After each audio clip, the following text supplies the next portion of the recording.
EMI electro magnetic induction എന്ന് പറഞ്ഞ ചാപ്റ്ററിലെ ചോദ്യമാണ് JEE Main 2024 ഷിഫ്റ്റ് 1 February 1 ചോദിച്ചിട്ട് question number 22 first 1 February 2024 shift 1 question number 22 എന്ന് പറയുന്നത് എന്താണ് ഈ പറഞ്ഞ പോലെ ഇലക്ട്രോ മാഗ്നറ്റിക് ഇൻഡക്ഷൻ എന്ന ചാപ്റ്ററിൽ നിന്ന് ചോദിച്ചൊരു ചോദ്യമാണ്. ഓഫ് കോഴ്സ് ടോപ്പിക് എന്ന് പറഞ്ഞാൽ മോഷണൽ EMF ആയിരുന്നു. വളരെ നല്ലൊരു ചോദ്യമാണ്. പക്ഷെ ഇതിന് മുമ്പ് ചോദിച്ച ചോദ്യങ്ങളുടെ ടൈപ്പാണ്, അതിൽ നിന്ന് ചെറിയ വ്യത്യാസങ്ങൾ വന്നിട്ടുള്ളത്. ഇത് മുമ്പ് എന്താ പറയുക, ഇത് നമ്മുടെ ഇതിൽ പഴയൊരു മോഡൽ ചോദ്യം തന്നെയാണ്. അവർ അപ്ഡേറ്റ് ചെയ്തിരിക്കുന്നത് ജസ്റ്റ് അതിന്റെ ടൈപ്പിൽ മാത്രമാണ്. പവർ കണ്ടുപിടിക്കുന്നത്, ഇതിന്റെ പഴയൊരു ടൈപ്പ് ചോദ്യം ഉണ്ടായിരുന്നു ശരിക്കും, കറണ്ട് കണ്ടുപിടിക്കാൻ വേണ്ടിയിട്ട്. അതിന് പകരം ഇവർ ചോദിച്ചിരിക്കുന്നത് എന്ത് കണ്ടുപിടിക്കാനാണ്, പവർ കണ്ടുപിടിക്കാനുള്ള ഒരു ചോദ്യമാണ്. അപ്പോൾ ആ ചോദ്യം നമുക്കൊന്ന് വായിച്ചു നോക്കാം.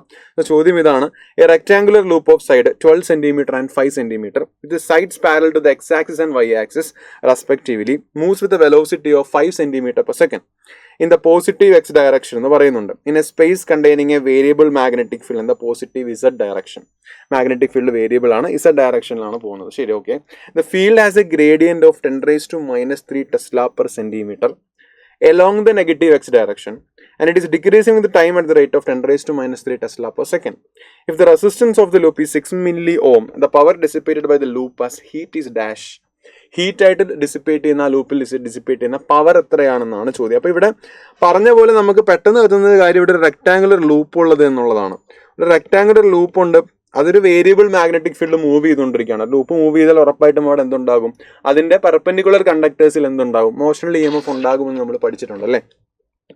12 cm 5 cm വേണമെങ്കിൽ ലൂപ്പിന് ഒരു പേര് കൊടുക്കാം, ABCD. അപ്പം മോഷണൽ EMF പറയുന്നത് ശരിക്കും നമുക്കറിയാം എല്ലാം, അതായത് തന്നിരിക്കുന്ന കണ്ടക്ടറും മാഗ്നറ്റിക് ഫീൽഡും വെലോസിറ്റിയും എല്ലാം പെർപെൻഡിക്കുലർ ആകുന്ന കണ്ടീഷൻസിൽ മാത്രമേ മോഷണൽ EMF ഉണ്ടാകത്തുള്ളൂ. അങ്ങനെയാണെങ്കിൽ ഇതിൽ ഏതൊക്കെ ബ്രാഞ്ചുകൾക്ക് മോഷണൽ EMF ഉണ്ടാകുമെന്ന് നിങ്ങളൊന്ന് ആലോചിച്ച് നോക്കിയാൽ ഏതൊക്കെ ബ്രാഞ്ചുകൾക്കായിരിക്കും മോഷണൽ EMF ഉണ്ടാകുക? വായിച്ച് തന്നെ മനസ്സിലാക്കി. ഇത് AD ആണ്, ഇത് BC ബ്രാഞ്ചാണ്. ഇവർക്ക് രണ്ടുപേർക്കും അല്ലേ ഉണ്ടാകത്തുള്ളൂ. കാരണം ഇവിടെ വേരിയിങ് മാഗ്നറ്റിക് ഫീൽഡ് ഉണ്ട് എലോങ് പോസിറ്റീവ്. ഇത് X ഡയറക്ഷൻ ആണ്, പോസിറ്റീവ്. ഇത് Y ഡയറക്ഷൻ ആണ്. അപ്പോൾ Z ഡയറക്ഷൻ പുറത്തേക്കാണെന്ന് വെച്ചാൽ പുറത്തേക്കാണ് ഇവിടുത്തെ മാഗ്നറ്റിക് ഫീൽഡ് ആക്ട് ചെയ്യുന്നത്.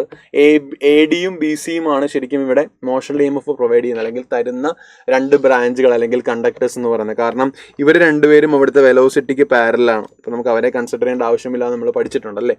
യെസ്, അപ്പോൾ ഇവർ രണ്ടുപേരുമാണ് ADയും BCയുടെയും മോഷണൽ EMFന്റെ നെറ്റ് വാല്യൂ ആണ് ശരിക്കും നമ്മൾ ഇവിടെ എടുക്കേണ്ടത്.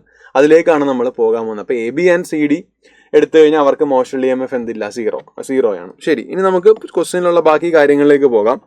ഇവർ മൂവ് ചെയ്യുന്നു, പോസിറ്റീവ് X ഡയറക്ഷനിൽ മൂവ് ചെയ്യുന്നു എന്നാണ് പറയുന്നത്. പോസിറ്റീവ് X ഡയറക്ഷനിൽ മൂവ് ചെയ്യുന്നു with velocity of V = 5 cm/s. 5 cm/s വെലോസിറ്റിയിൽ പോസിറ്റീവ് X ഡയറക്ഷനിലേക്ക് ഇവർ മൂവ് ചെയ്യുന്നുണ്ട് എന്ന് പറയുന്നുണ്ട്.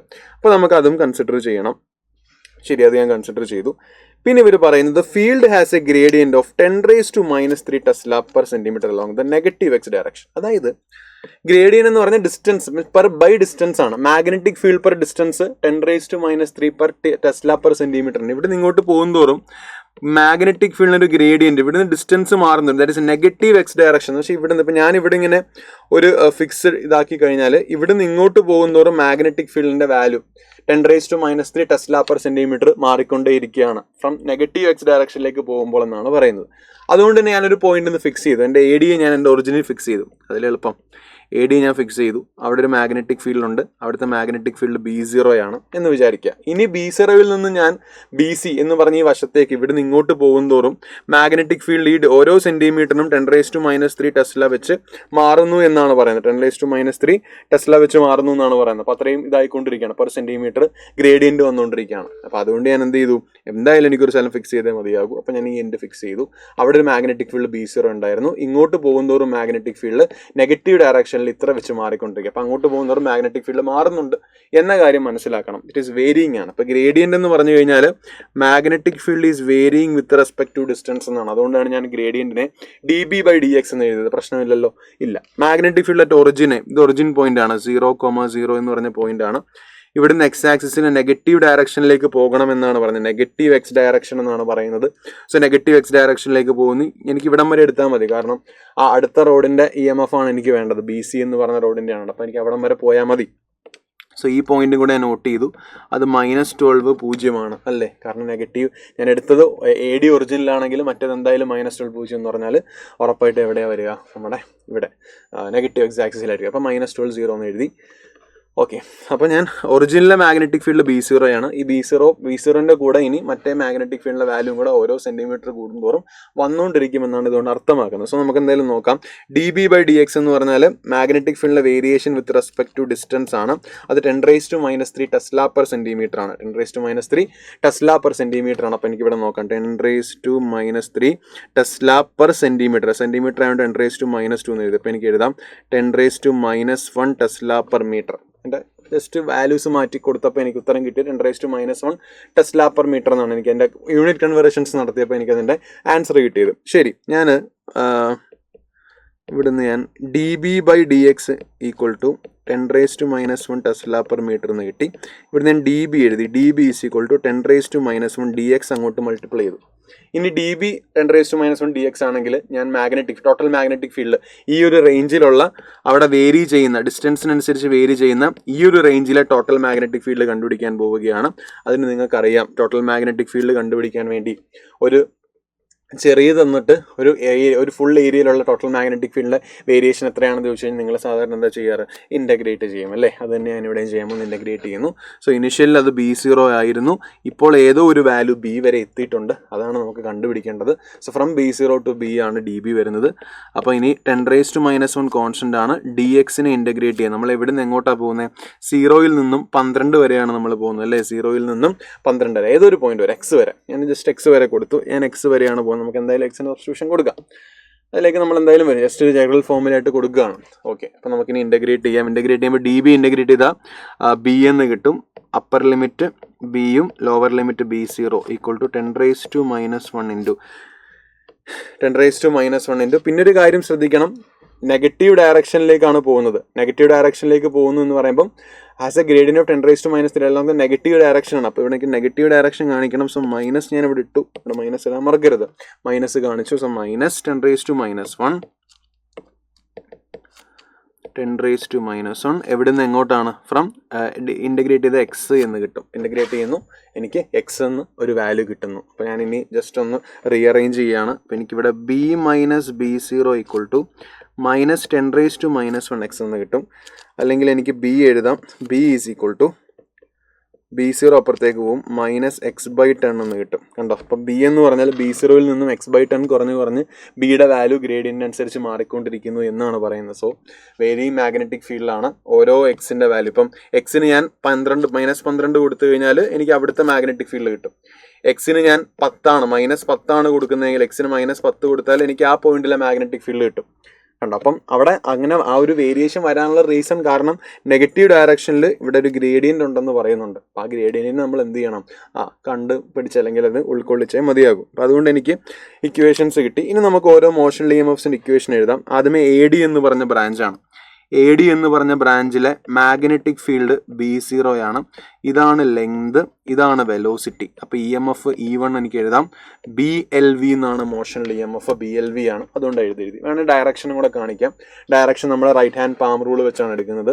അകത്തേക്കാണ് മാഗ്നറ്റിക് ഫീൽഡ്, അകത്തേക്കെന്ന് വെച്ചാൽ പുറത്തേക്കാണ് അകത്തേക്കല്ല, പുറത്തേക്കാണ് മാഗ്നറ്റിക് ഫീൽഡ്. അപ്പോൾ ഞാൻ കൈ പുറത്തേക്ക് വെച്ചു.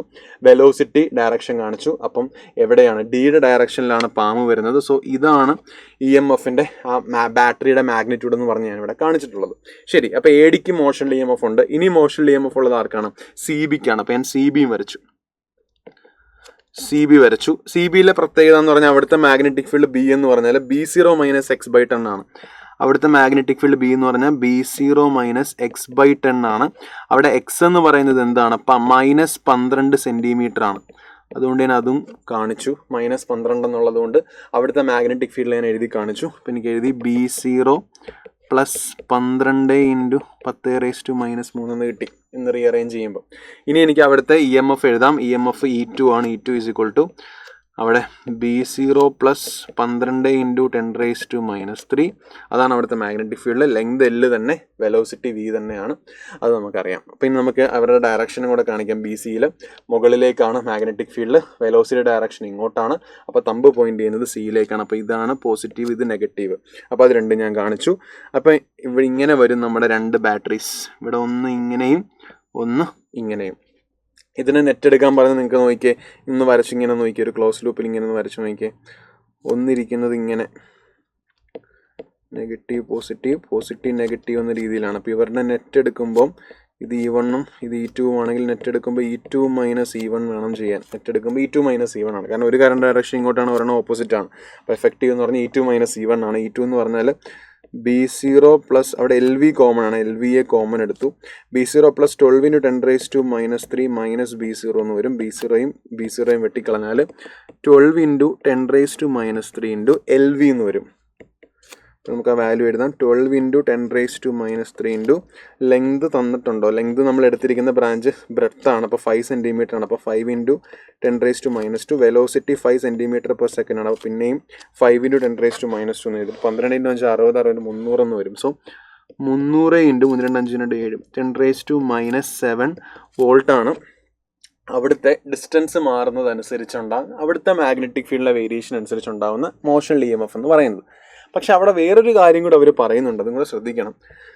അത് വെച്ചിട്ട് EMF ഇത്രയേ ഉള്ളൂ എന്ന് വിചാരിക്കരുത്. കാരണം ഈ magnetic field is also decreasing with time എന്നാണ്. ടൈമിനും വേരിയേഷൻ ഉണ്ട് മാഗ്നറ്റിക് ഫീൽഡിൽ. അപ്പോൾ മാഗ്നറ്റിക് ഫീൽഡ് വേരി ചെയ്താൽ ഉറപ്പായിട്ടും ടൈമിനനുസരിച്ചും അവിടെ എന്ത് സംഭവിക്കുന്നുണ്ട്? ഒരു EMF ഉണ്ടാകുന്നുണ്ട്. കാരണം നമുക്കറിയാം ടൈം വേരിയേഷൻ മൂലവും മാഗ്നറ്റിക് ഫീൽഡ് മാറുന്നു, അതനുസരിച്ചും ഒരു EMF ഉണ്ടാകും. നമുക്കറിയാം EMF E = -d∅/dt ആണ്. -d∅/dt തന്നെ നമുക്കിവിടെ കൊടുത്തു കഴിഞ്ഞാൽ മാഗ്നറ്റ് എടുത്തു d∅/dt ആണ്. d/dt ഓഫ് ഇവിടെ നോക്കിയാൽ ഇവിടെ ക്വസ്റ്റിനെ പറയുന്നത് time is decreasing with time at the rate എന്നാണ് പറയുന്നത്. Magnetic field is decreasing with time എന്നാണ് പറയുന്നത്. അപ്പം ഇവിടെ -d∅/dt കൊടുത്തു. d/dt ഓഫ് നമുക്കറിയാം B × A ആണ്. B × A ആണ് നമ്മുടെ എന്താണ് ഫ്ലക്സിൻ്റെ വാല്യൂ, ഫൈയുടെ വാല്യൂ എന്നറിയാം. ഇവിടെ ഏരിയ കോൺസ്റ്റൻ്റ് ആണ്, കാരണം നമ്മളിപ്പോൾ ടൈം വേരിയേഷൻ എടുക്കുന്ന മാഗ്നറ്റിക് ഫീൽഡ് മാത്രമേ ചേഞ്ച് വരുന്നുള്ളൂ.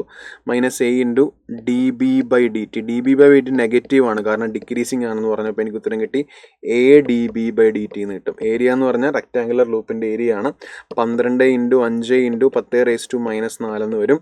വേരിയേഷൻ 10⁻³ തന്നിട്ടുണ്ട്. 12 × 5 എന്ന് പറഞ്ഞാൽ 60 ആണ്. 60 × 10⁻⁷ വോൾട്ട്. അപ്പം ഇവിടെ ഒരു EMF ഉണ്ട്, അല്ലാണ്ട് ഇവിടെയുള്ള നെറ്റ് EMF ഉണ്ട്. അപ്പം ടോട്ടൽ EMF എന്ന് പറഞ്ഞാൽ അവിടുത്തെ ഡിസ്റ്റൻസ് വേരിയേഷൻ അനുസരിച്ചുള്ള EMF ഉണ്ട്, ടൈം വേരിയേഷൻ അനുസരിച്ചുള്ള EMF ഉണ്ട്. ഇതാണ് ഇവിടുത്തെ ടോട്ടൽ EMF എന്ന് പറയുന്നത്. അപ്പം അത് 300 × 10⁻⁷ കൂടെ 60 × 10⁻⁷ കൂട്ടുമ്പോഴാണ് അത് കിട്ടുക. അപ്പം 360 × 10⁻⁷ വോൾട്ടാണ് അവിടുത്തെ ടോട്ടൽ നെറ്റ് EMF എന്ന് പറയുന്നത്. Total net EMF 360 × 10⁻⁷ വോൾട്ടാണ്. എനിക്ക് ഇവിടെ നിന്ന് എന്ത് ചെയ്യാം? നമ്മുടെ പവർ കണ്ടുപിടിക്കാം. പവർ = E²/R ആണ്. 360 × 360 ഹോൾ ഡിവൈഡഡ് ബൈ റെസിസ്റ്റൻസ് എത്രയാണെന്നുള്ള റെസിസ്റ്റൻസ് 6 മില്ലി ഓം ആണ്. അപ്പോൾ 6 × 10⁻³ വെട്ടിക്കളഞ്ഞാൽ 6 216 × 10⁻⁹ വാട്ട് എന്ന് വരും. This is the right answer. അത്യാവശ്യം നല്ല ലെങ്തി ക്വസ്റ്റ്യൻ ആണ്. പക്ഷേ ഇതിൻ്റെ ഒരു മോഡൽ ഇതിന് മുമ്പുള്ള ഇതിലൊക്കെ മുമ്പ് നമ്മൾ കണ്ടിട്ടുള്ളൊരു ടൈപ്പാണ്. പക്ഷേ അതിൽ നിന്ന് പവർ വ്യത്യാസപ്പെട്ട് ചോദിച്ചു എന്ന് മാത്രം. സോ പ്രാക്ടീസ് ചെയ്യുക. Thank you.